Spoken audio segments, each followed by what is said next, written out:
Standing waves in a pipe open at both the and, इसके bracket में लिखो open pipe, यहां लिखो इसे बोलते हैं ओपन पाइप।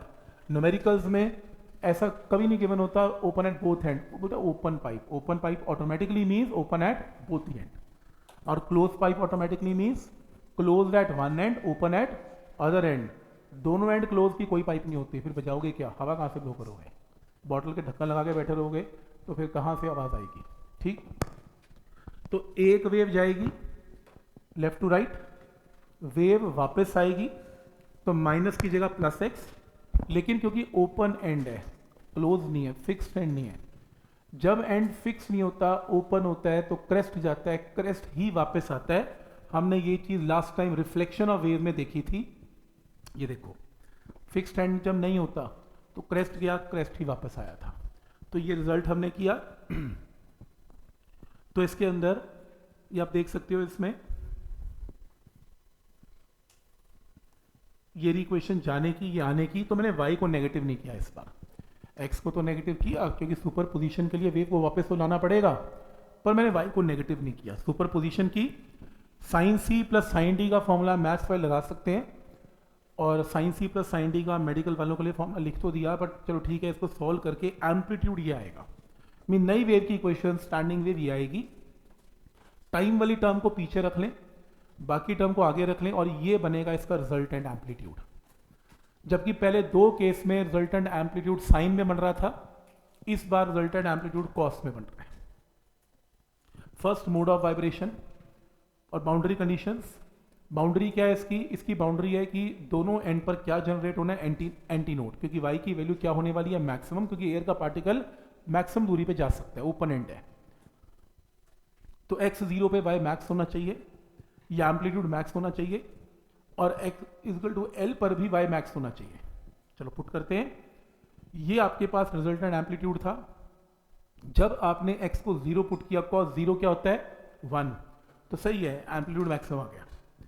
और जब आपने l पुट करना है तो भी आंसर क्या आना चाहिए, मैक्सिमम, यानी कि प्लस माइनस 1।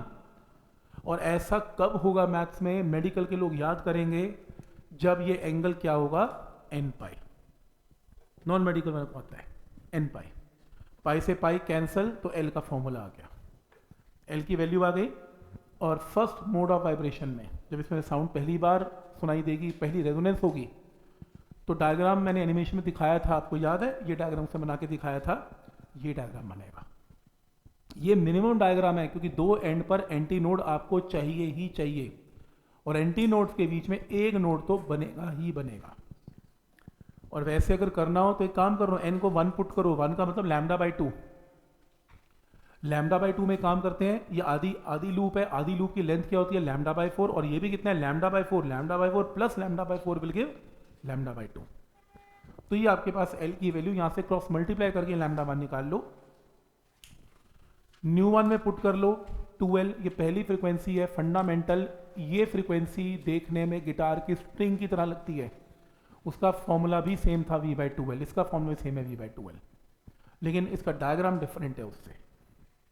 नेक्स्ट है, और अगर कोई मुझे कहे कि वो साइन कॉस तो मैं भूल ही गया, तो भूल गया, कोई टेंशन नहीं, यहाँ से शुरू हो जा, लिख दियो फर्स्ट मोड ऑफ वाइब्रेशन, लिख दियो अपने वर्ड्स में कि boundary condition says that extreme point पर या x इक्वल टू 0 और l पॉइंट पर क्या होने चाहिए, एंटी नोड ही होना चाहिए।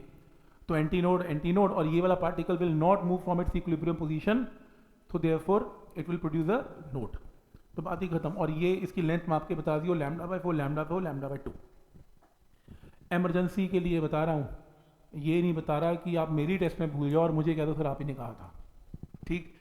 तो कहने का मतलब फाइनल के अंदर ऐसा लगे तो देखो, कोशिश करो पूरा डेरिवेशन हो तो बहुत अच्छी बात है, बट मेरे को रास्ते भी बताने हैं बीच में क्या है।